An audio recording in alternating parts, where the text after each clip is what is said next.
The rear is worse than the front. Brake situation is dire. We got a big box. Hey everyone, welcome back to the channel. Today we're getting on the DC2 again. First stop is a trip to the store to get some supplies to make things a little safer.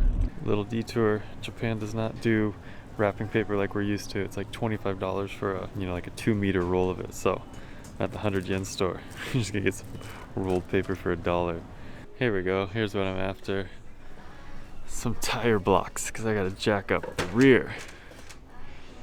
But this is really, it's like hard plastic, not rubbery. I wonder if they got some more rubber options. Ah, boom. What's this guy? Here we go. Medium size, and that is rubber. Hey, it's only $6. Ooh, it's a 2-pack. A little bit smaller. 2 for $8.80. I'll take it. Maybe let's go 2 of these big dogs. Play it safe. Alright, we'll do that. Next up, if you remember, we got that full tank of bad gas.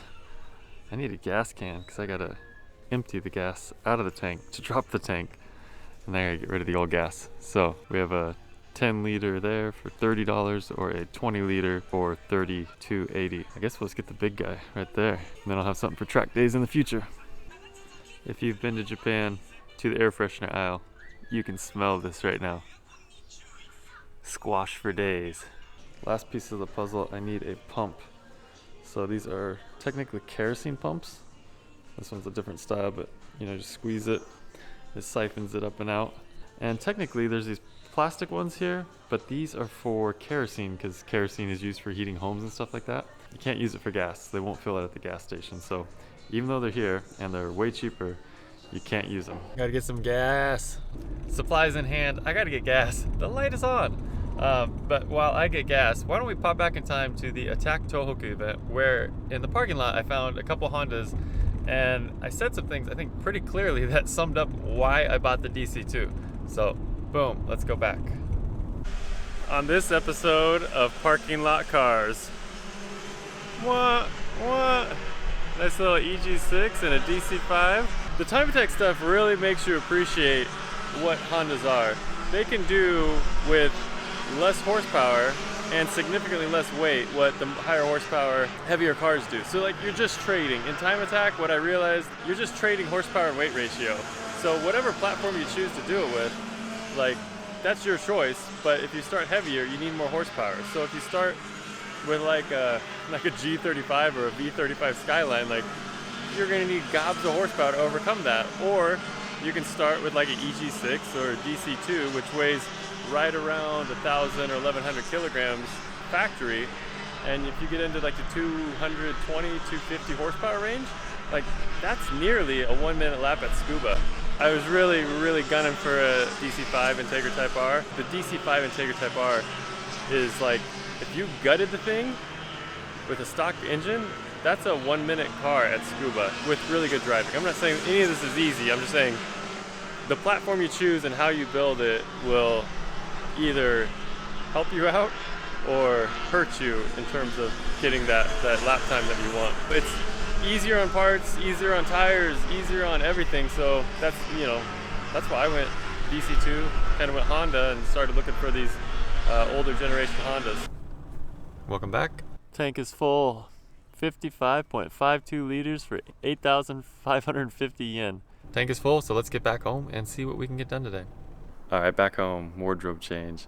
Crazy beautiful day. It's like 3 days until Christmas and it's like 55 degrees. I don't know, the sun is crazy warm. The reason I'm here is because we got a big box, and inside the big box we got a plastic bag. Inside the plastic bag we have a gas tank. So I got on Yahoo after last time working on the car, realized the tank was bad, and this auction I think was live the day that I checked. So the day I made that video, I got on, checked, there was this gas tank. Inside on the pictures looks really good. I haven't pulled it out yet, and it seemed pretty complete with the sender and the hanger. I'm not sure if the fuel pump's on there, probably can't use it anyway, but this was from a DC1, so it's probably got like a smaller rated fuel pump. Anyway, this should be a big step in the right direction in getting the DC2 running. So first, got to get the tank out of the DC2. Ta-da! I wish I was doing something cooler than trying to get old gas out of my car.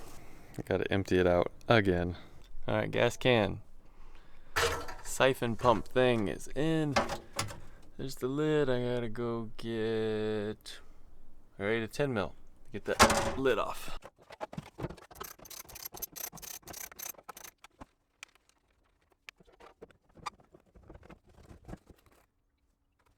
Man, there's just a bunch of rust in there. I don't want to suck up a bunch of rust into the tank either. Oh yeah, there you go. Look at that. That's what we're dealing with there.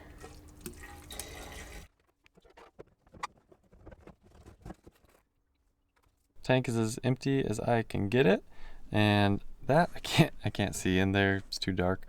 But man, I pumped out quite a bit, and the tank is just got a tiny bit of liquid just right down there. So I think we're in good shape. At least it'll be a lot lighter. It feels, I mean, this thing is quite heavy now, so I don't know, 5-10 liters. I mean, not full, but half full maybe, so maybe 10 liters out of it. Next step is to switch how the car is jacked up right now and then get under the car and try and drop the tank. I love that the hatch struts are so good on this thing.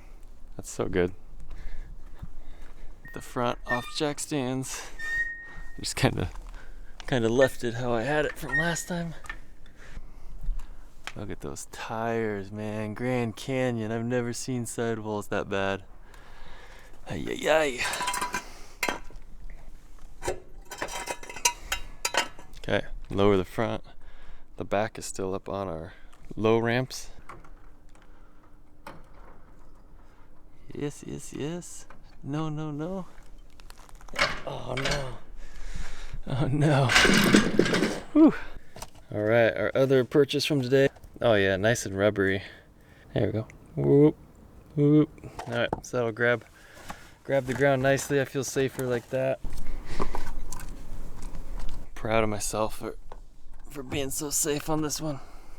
All right, I gotta figure out if there's a central jacking point that I have access to from the underside and the rear of the car, but the big flat bottom you see there, that is the gas tank, and there's 2 straps holding it up, kind of like an S13 for my Nissan guys. So it should, hopefully, as long as the strap bolts are not super rusted, should just drop down as long as I disconnect the filler neck and such. Gotta get the rear up now. Seriously, the rear is worse than the front. My gosh, you could put like 3 or 4 dimes in that crack.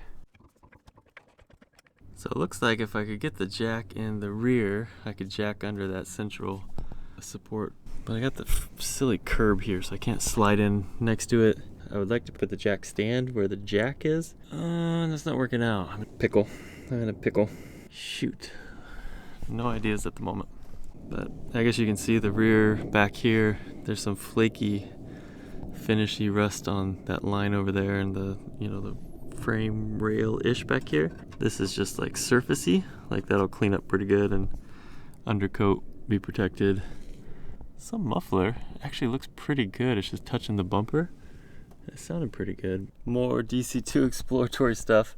I was looking around in the back and I was like, man, the rear tow hook would be really convenient to jack on, and I can see looks pretty beefy. A lot of extra like spot welds to the chassis there, and then peeking through where the license plate goes, you can see that the rear metal of the car is layered up right there, so it seems pretty beefy. Googled it, and sure enough, that's a rear jack point, so I couldn't be any luckier for my given situation that I can just jack underneath that tow hook.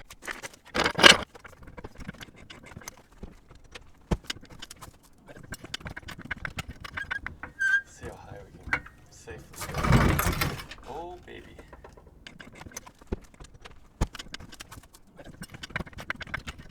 Trusty old oil spray in hand. Gonna get these strap bolts. Gotta figure out how to disconnect the filler neck from the quarter panel. Plastic housing here shields, there's a little screw there, but that shields the filler neck hose coming into the tank, so I'll take that off. Get those guys lubed up. Brake situation is dire. As you can see, as I keep pointing out stuff that's wrong with the car, that affects like driving. I'm not even worried about driving right now. I'm worried about starting the engine. So all this, like the brakes and the tires and all this other stuff that's going to get addressed, I just want to get it running first. Big success. The popper cable still works for the gas door. Friendly reminders, premium, Hayaku. These probably somehow just pop out, or that is coming in from the backside. I'll work on it from underside and see how it goes. There's one on the backside, so I gotta take the wheel off. I've never had a nice cordless impact in all my years of working on cars, but tip for all you guys out there: if your washing machine breaks and it has a 38 mil super slim zero access nut that keeps the motor attached to the drum, you might just need a cordless impact to fix that, and then you get to keep it after.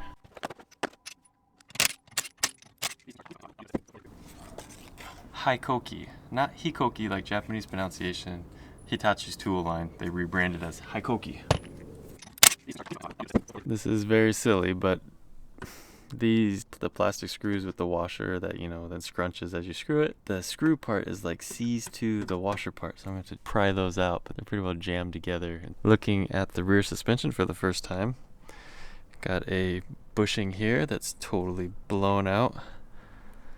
These guys are looking a little tattered. What's this, like the rear upper link camber arm, something like that? Calipers look fully seized, rotor's trash. If these are not blown, the coilovers, if they're not blown, then I can maybe pass shuck in with them. They don't look to be in great shape. If they're not blown, then it's money I don't have to spend right now. Inner bushing on the lower arm is also a little bit tattered looking. I don't know, maybe a full spoon bushing kit for this thing. That'd be pretty sick. Just more things for the list.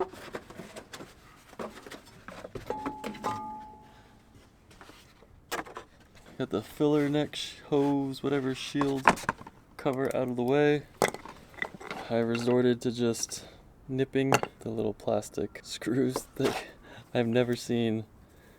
The washer part gets so stuck to the screw part.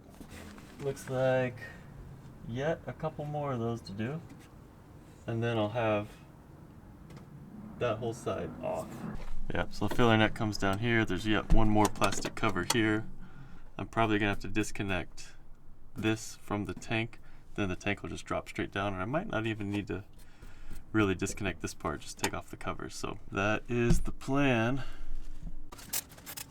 All right, gonna wrap it up there for today. Anyone without a garage, you know the feeling when you're like, you don't want to get stuck because you have to put everything away at the end of the day. So if I start trying to drop the tank right now, I feel like, man, I'm gonna get so close, and then like I have to go pick up the kids, but like I'm gonna have to stop. I got everything out. I can't leave it halfway done. So, okay, we're stopping it there for today. To be continued.